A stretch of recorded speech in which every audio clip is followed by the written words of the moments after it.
Você conhece a Babi? Ela é bonita, elegante, sedutora, determinada. Está presente nos principais segmentos da sociedade.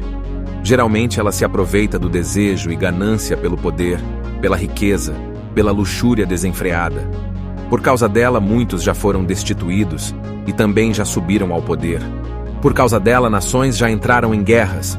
Por causa dela, religiosos e etnias foram perseguidos.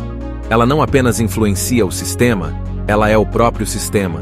Sim, já ia me esquecendo de dizer, a Babi, ou a Grande Babilônia, como é conhecida na Bíblia, não é uma pessoa, e apesar do nome, também não é um lugar. Não é uma instituição, mas como eu ia dizendo, a Babilônia é um sistema corrupto e corruptor, que se veste às vezes de legitimidade para poder impor seus dogmas, suas ideologias, suas prevaricações. Babilônia é um sistema maligno de preparação para o anticristo. Babilônia é o estabelecimento do império do mal em todas as esferas da sociedade. Na política, na cultura, na economia, nas artes, enfim, o império do mal estende seus tentáculos em vários segmentos. E em cada segmento existe uma forma sutil e diabólica de afastar o ser humano da comunhão com seu Criador.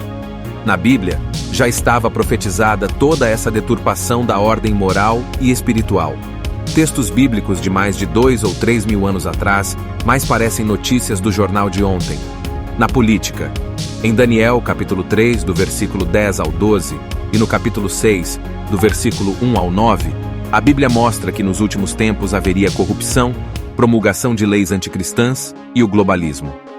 Na religião, em Juízes, capítulo 2, do versículo 1 ao 14, e em 1 Reis, no capítulo 11, do versículo 6 ao 9, a Bíblia aponta para o sincretismo, o pluralismo religioso e o ecumenismo.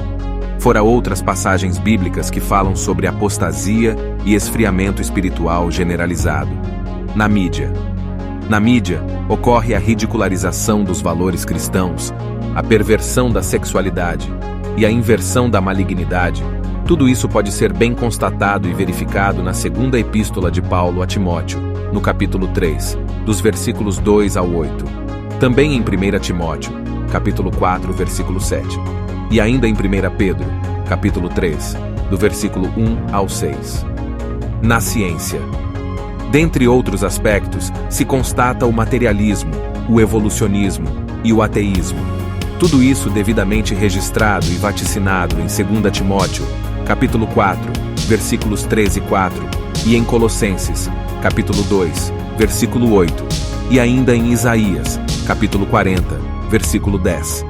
Na teologia, como está registrado em 2 Timóteo, capítulo 3, versículos 3 e 4, e em Colossenses, capítulo 2, versículo 8, é notório o avanço do liberalismo e do progressivismo teológico, sem falar do pós-modernismo com sua falácia da teologia da libertação e prosperidade antibíblica, o qual distorce e tenta descredibilizar as verdades bíblicas.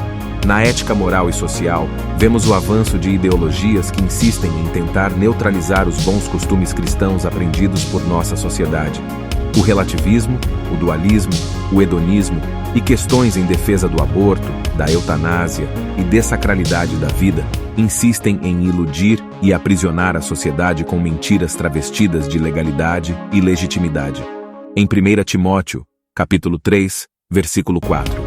Em Juízes, capítulo 21, versículo 25, e em Romanos, capítulo 1, versículos do 26 ao 32, a Bíblia nos mostra todo um cenário de uma sociedade que progressivamente abandona a Deus e se apega mais e mais às suas concupiscências e abominações. Essa é a Babi, ou seja, a Babilônia, a rainha das meretrizes, o espírito do anticristo, que desvia os homens da verdade do Evangelho. Foi justamente neste aspecto que Jesus disse que o mundo jaz no maligno, mas aquele que é regenerado, aquele que nasceu do Espírito Santo e é filho de Deus pela fé em Jesus Cristo, não é seduzido pela Babilônia, mas vence o mundo, e esta é a vitória que vence o mundo, a nossa fé.